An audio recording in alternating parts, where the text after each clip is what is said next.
dipersembahkan oleh Luwak White Coffee.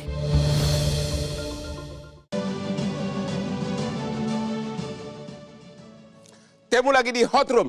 Pak Herman Umar, pengacara dari ajudan Ricky yang juga jadi terdakwa. Apa pengakuan dari klien saudara tentang bagaimana sebenarnya hubungan antara ajudan dan bosnya? Terutama hubungan antara almarhum dengan bosnya Ibu PC. Ada nggak pengakuan kedekatan gitu loh? Kalau terutama Ricky Rizal dulu ya. Ricky Rizal ini dia adalah pertama sudah dari awal nih kenal Sambo itu pada saat Kapolres. Dia Kapolres di Brebes apa di Brebes kalau nggak salah.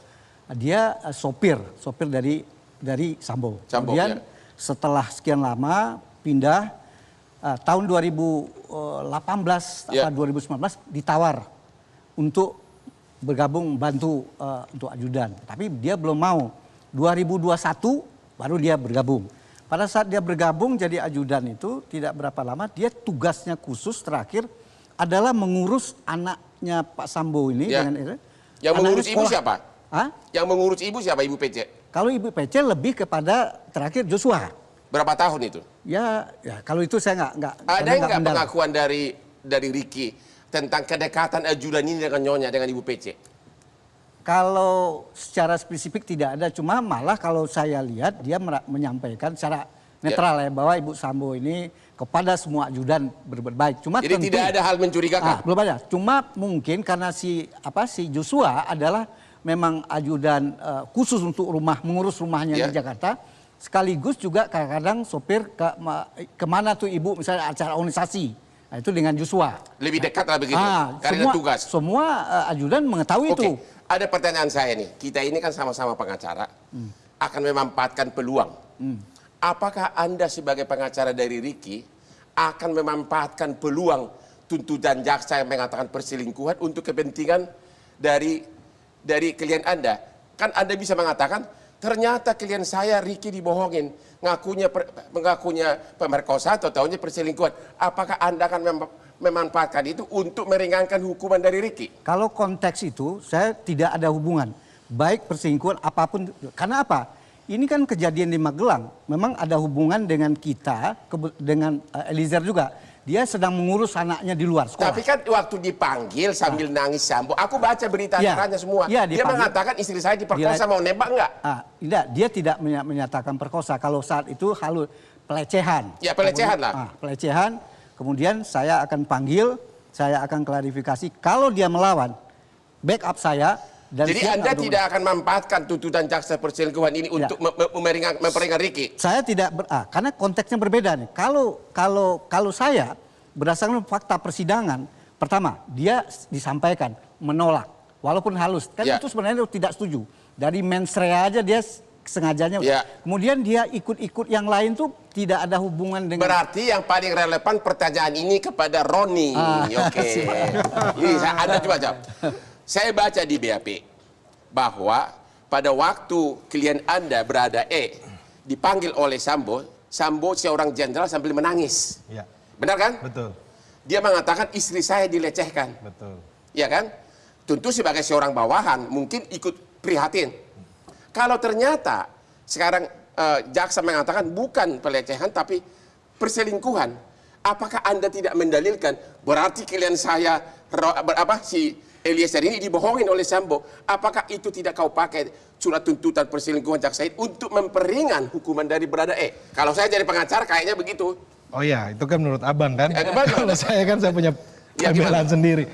Kalau dari saya kan bang dari awal perbuatannya diakui oleh klien saya. Perbuatannya diakui. Makanya di dalam pledoi kita kan ada peluang terkait dengan penghapusan pidana. Fakta persidangan sudah terungkap. Terkait dengan relasi kuasa, kemudian Richard sebagai secara de jure de facto karena ada surat dinas, kemudian bekerja atasan bawahan, itu fakta persidangan yang terungkap. Kemudian dari teori Milgram, dari ahli psikolog menyampaikan terkait dia memakai seragam di dalam ruangan yang sama, kemudian perintah secara verbal, ini fakta persidangan yang terungkap semuanya bang. Jadi kalau terkait dengan yang tadi abang sampaikan, bahwa saya tentunya sebagai penasihat hukum Richard Eliezer, saya melihat bahwa perbuatannya klien saya mengakui. Tetapi terkait dengan disampaikan ada perselingkuhan, dia nggak tahu apa-apa, Bang. Ya, maksud saya begini, seorang anak buah yang dipanggil bos, istri saya dilecehkan, kita bisa maklum langsung prihatin ikut membantu. Tapi kalau kata-katanya adalah perselingkuhan, ya tentu itu beda dengan pengakuan adalah. Kalau saya lihat di jaksa itu mereka kemarin menyampaikan terkait dengan loyalitas. Kalau kita melihat dari Kamus Bahasa Indonesia, Kamus Besar Bahasa Indonesia, loyalitas itu adalah kepatuhan. Ini sesuai dengan pledoi kita, Bang. Oke. Bahwa Jadi dia patuh dan taat. Anda tidak memanfaatkan peluang tuntutan jaksa bahwa yang terjadi adalah perselingkuhan. Anda tidak untuk memperingan Eliezer. Anda nggak nyesal nanti kalau sampai. Saya pikir bahwa pembelaan saya bukan arahnya ke situ, Bang. Oh, bukan. Terkait dengan penghapusan pidana. Mungkin hanya itu doang ya? Bung Febri yang bisa jawab. Oke, kalau itu Pak Febri. Jaksa benar-benar mengatakan nggak ada bukti apapun pemerkosaan. Kenapa Anda tetap mengatakan pemerkosaan? Kalau hanya psikolog, 2 psikolog atau ahli apapun kan, 2 psikolog kita bayar, 2 orang bisa 2 pendapat berbeda. Kenapa Anda ngotot tetap percaya? Nggak ada bukti kata jaksa.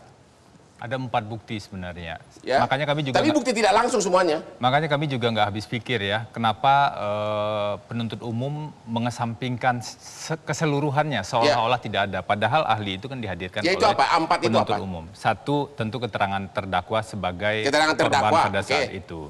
Yang kedua, apa yang disampaikan terdakwa ini divalidasi oleh keterangan ahli, psikolog forensik. Tapi berarti bukti tidak langsung, bukan yang melihat. Di KUHP itu kan sebenarnya ada 5 alat bukti. Tapi kalau saya ambil psikolog 5, bisa 5 pendapat berbeda. Kalau kita bicara soal kekerasan seksual, apalagi perubahan paradigma di Undang-Undang TPKS, semuanya paham dalam proses penyusunan itu, yang namanya kejahatan kekerasan seksual itu jangan dibayangkan seperti orang copet ada yang melihat. Tapi kejahatan yang terjadi di ruang tertutup, sehingga kecil kemungkinan ada saksi lain yang melihat. Karena itulah di Undang-Undang TPKS, kalau kita pakai logika tersebut, 1 keterangan saksi korban saja itu sebenarnya sudah cukup. Ditambah dengan keterangan lain. Misalnya alat bukti keterangan ahli. Jadi Anda tetap hanya berdasarkan keterangan ahli sama keterangan korban. Kemudian ada alat bukti surat yang diakui juga di pasal 184 KUHP. Laporan hasil pemeriksaan psikologi forensik terhadap seluruh tersangka dan terdakwa. Anda tetap di situ ya. Saya kasih sebagai perbandingan. Saya menangani kasus pemerkosaan di sekolah JIS, sekolah internasional. 4 psikolog, 4 pendapat berbeda.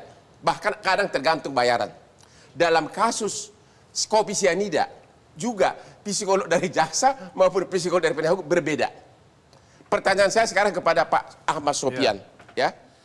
Apakah adanya pengakuan, adanya tuntutan jaksa bahwa itu adalah perselingkuhan, bisa dimanfaatkan oleh Pak Erman Umar maupun Pak Roni untuk memperingan hukuman para ajudan ini? Harusnya bisa. Jadi, harusnya bisa. Gini ya.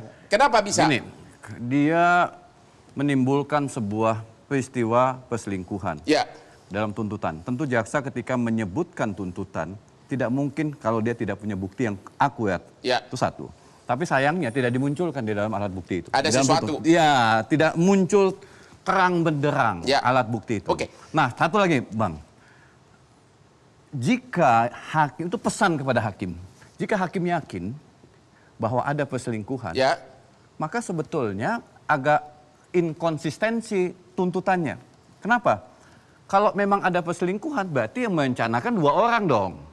Oke, Sambo sama Putri. Kenapa yang lain diseret-seret untuk ikut dalam skenario itu perencanaan? Iya, makanya 340 harusnya hanya pada segelintir orang. Pertanyaan saya, Bapak Ahmad Sopyan, ahli pidana, dokter hukum ya? Iya, benar. Dokter hukum pidana.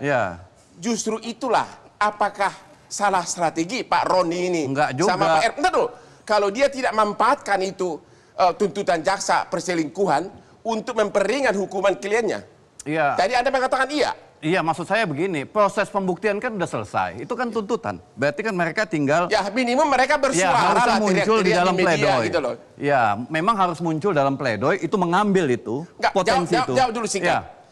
Apakah secara hukum tuntutan jaksa bahwa itu perselingkuhan bisa menguntungkan berada sama Ricky? Kalau mereka yakin itu ada, kalau mereka yakin itu ada, itu menguntungkan. Ya, kalau mereka yakin ada. Akan Tapi kalau menguntungkan. mereka tidak yakin itu ada Ya. atau menganggap itu tidak penting dimasukkan dalam pledoi, maka ya menjadi hal yang tidak penting untuk Nggak, aku meringankan tanya klien secara mereka. hukum. Iya. Harusnya secara hukum perlu nggak dua pengacara tampan ini memakai itu? Harusnya diambil. Tuh harusnya diambil. Oke. Ya. Kalau Karena jaksa membuat perselingkuhan itu pasti punya alat bukti. Salahnya, Bang, nanti ya, lebih salahnya, tepatkan. Kalau dari kita kan sudah jelas konstruksi hukumnya kan. Richard Eliezer berdasarkan perintah. Saya tanya kepada saudara Ferdi Sambo juga. Perintah, iya perintah. Soal patuh dan taat, saya tanya kepada saksi-saksi, kepada anggota Polres Jakarta Selatan, patuh dan taat. Richard Eliezer patuh bukan dan taat. kalau ternyata bahwa dia merasa dibohongin, berada ternyata perselingkuhan Bang, loh. boro-boro merasa dibohongi, Bang. Ini pangkat paling rendah. Kalau gitu Tiba-tiba dipanggil saya sama tanya lagi kepada Pak dosen. Pak dosen, Ya. Tidak masuk logika. kalau hakim meyakini adalah itu perselingkuhan, apakah itu akan berakibat memperberat hukuman dari Ibu PC?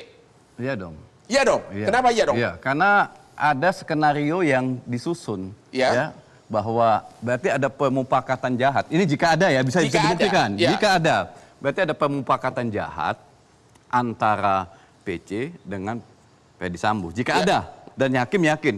Ya. Kalau menurut saya agak lemah pembuktiannya, nggak ditampilkan secara utuh pembuktian Tidak ditampilkan. itu. Iya, tidak utuh. Jadi kalau ada dan hakim yakin, tentu yakin nggak sembarangan. Ya. Maka sebetulnya yang lain itu tidak bisa pakai 340. Hanya Siap. dua ini aja. Begitu. Iya. Oke, karena memang Jika ada ya. tidak dikehendaki ya. Iya, mereka sebetulnya jadi korban dalam skenario. Jadi dua Anda orang. sebagai jika ada. dosen doktor hukum pidana mengatakan, Iya. kalau hakim yakin bahwa itu adalah perselingkuhan, Anda mengatakan secara teori hukum, hukumannya PC bisa lebih berat mengarah ke perencanaan pembunuhan. 340. 340, Ya, oke. tapi kalau itu tidak ada ya. Kita istirahat dulu setelah yang berikut ini. Tetap di Hot Room.